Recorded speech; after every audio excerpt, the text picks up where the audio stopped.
Hello everyone, I was asked to do a video on plant identification for our wonderful Camporee on video.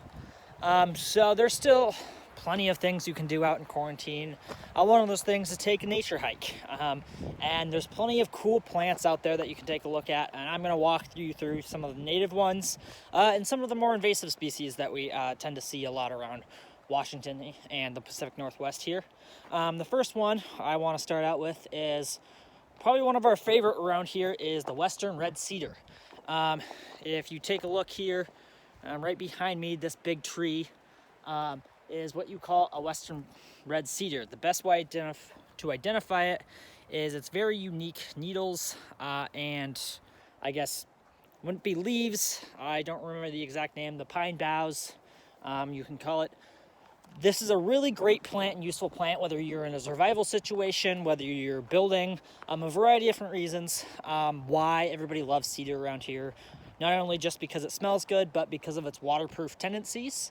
When it's dry, it's an awesome fire starter and kindling. One thing that you can do with it is the bark. It has a lot of oil in it, and you can use it for a lot of waterproofing instances, whether that be using it as a roof on a shelter, or even using it to make a pail out of and carry water. The Native Americans here, they used it to make a variety of things, from clothes to fire starters to stuffing of things, a variety of different things. It's a very versatile tree. This is what it looks like. They're called the Western Red Cedar. Now, the second plant I want to talk about here is what they call the sword fern. They call it sword fern because of its very distinct characteristic. It looks kind of like a sword. Here is kind of what it looks like. On the underneath side, it has these little spores.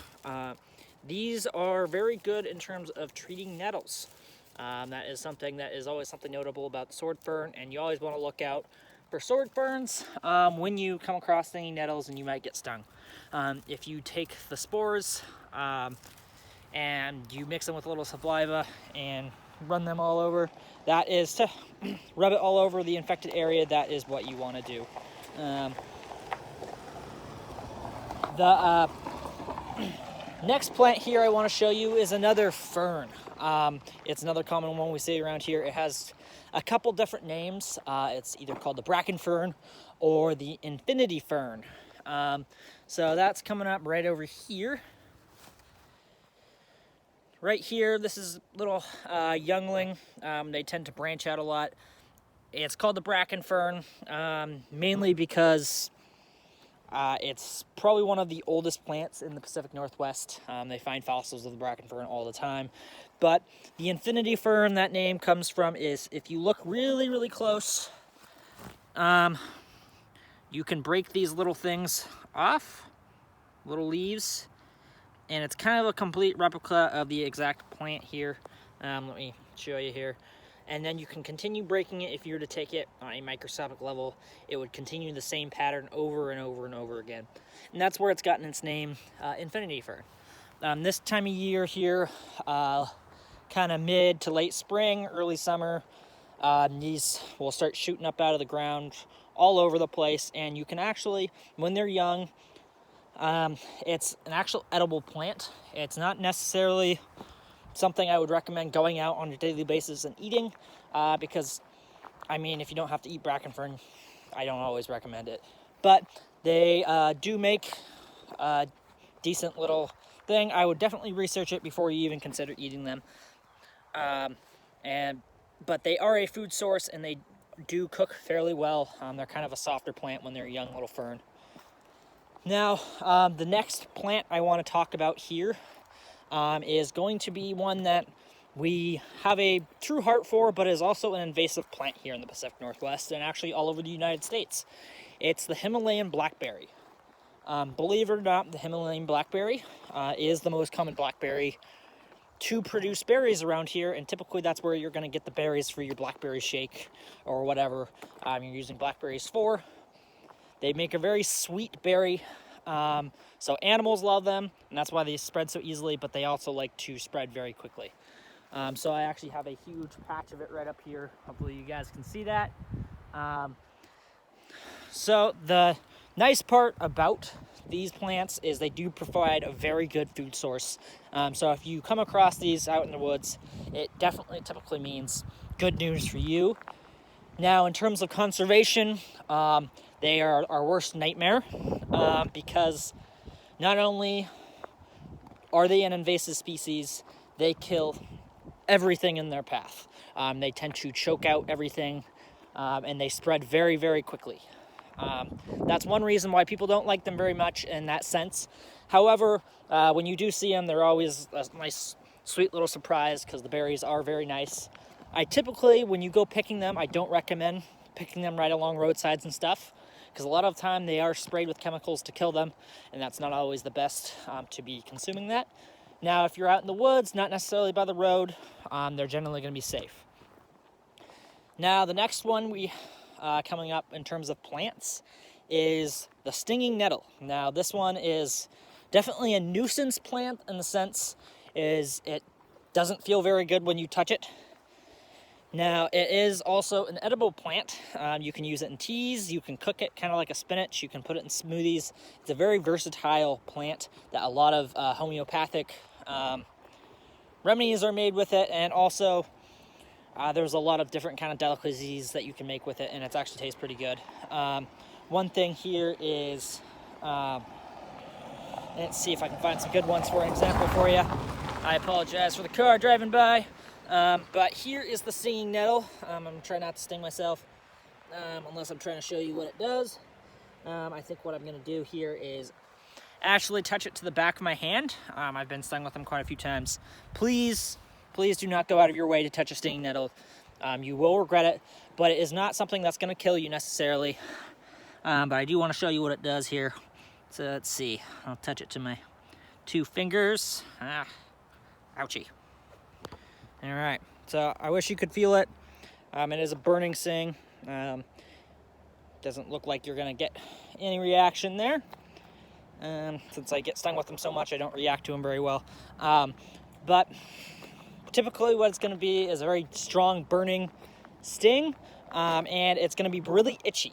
Now, like I mentioned earlier, one of the best cures for it is the sword fern and a little bit of saliva. The saliva along with the spores help neutralize the little hairs and make it stop stinging. That's one of the nice parts, is they're a very easy to treat plant, and they are actually very edible, so when you see stinging nettles, they are not necessarily bad news. Now, if you're hiking near them or around them, I recommend wearing long pants because getting stung with lots of them are not a pleasant experience. Let's see if I can find the next plant for us here. Here we go. Now, this one has a lot of debate about it. It's called the dandelion. It is a native plant, and it is also a very useful plant.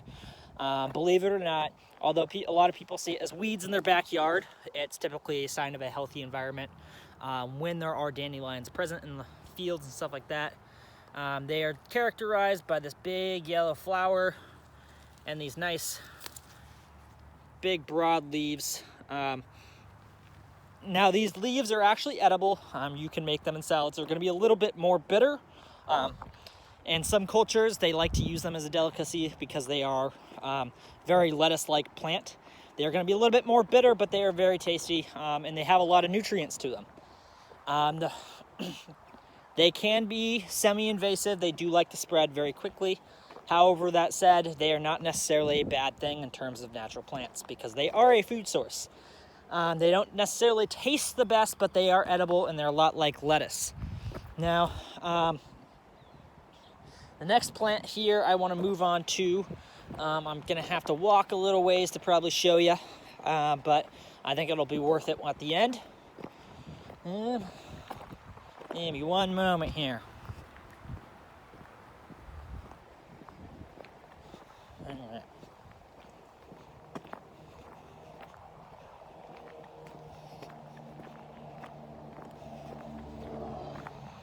Yeah, now this is another one that a lot of people see as weeds.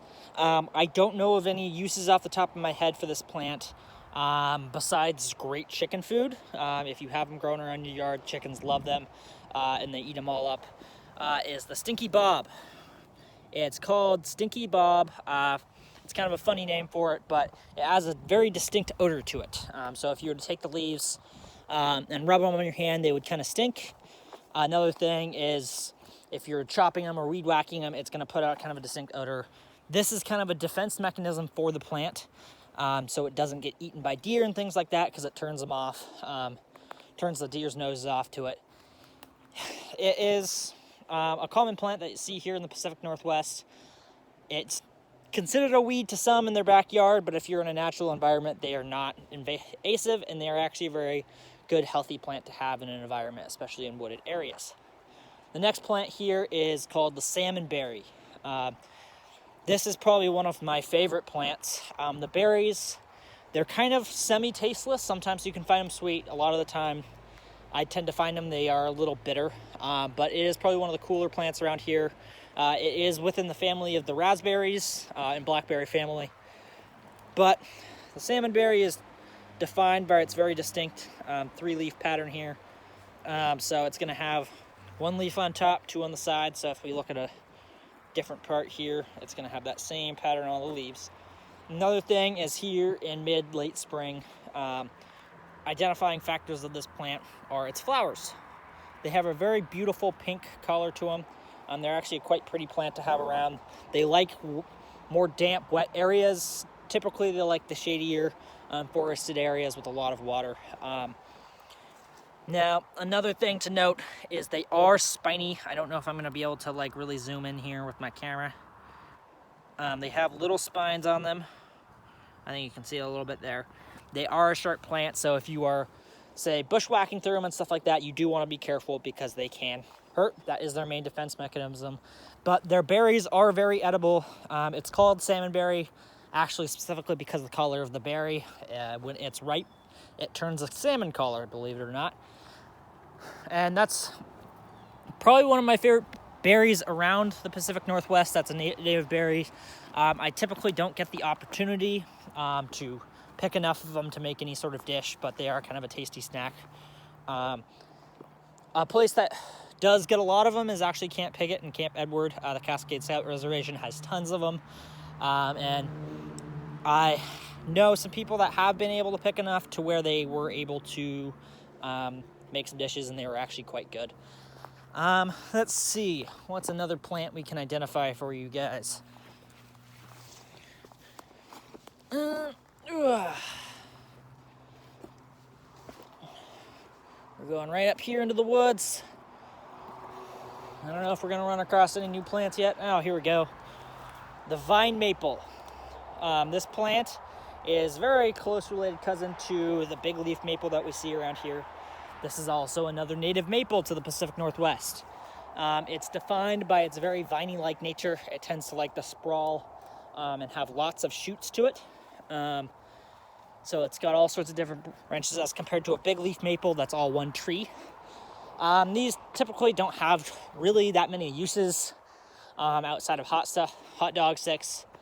I haven't really found too many uses for them. They may make good shelter because they do make good strong branches and stuff, and they're typically thin enough to easily cut.